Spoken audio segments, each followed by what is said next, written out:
En af de udfordringer, der er, når man får problemer med at tygge og spise mad, det er så banalt som, at man faktisk ikke er i stand til at kunne skære kødet ud selv, eller få gaflen ned i kødet og få den op til munden, fordi man faktisk ikke har særlig meget energi eller ret mange kræfter tilbage i sine hænder.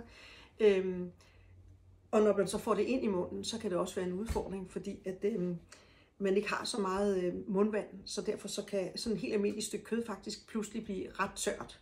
Det gælder for eksempel sådan et stykke hamburgerryg, eller et stykke flæskesteg, eller en kylling.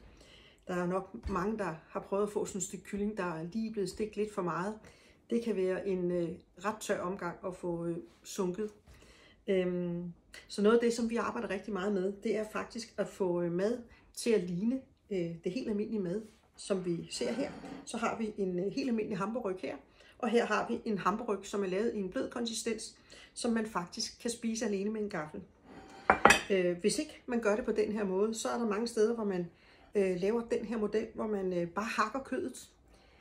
Det er der jo som sådan ikke noget galt i, bortset fra, at det bliver rigtig tørt, og mange gange rigtig vanskeligt for dem, der skal spise det, at spise det, fordi det triller sådan ind i munden, og så er det en meget stor volumen, så det er en meget stor portion, man skal spise for at få den mængde proteiner, som vi ligesom havde tiltænkt, at man skulle have i det måltid mad.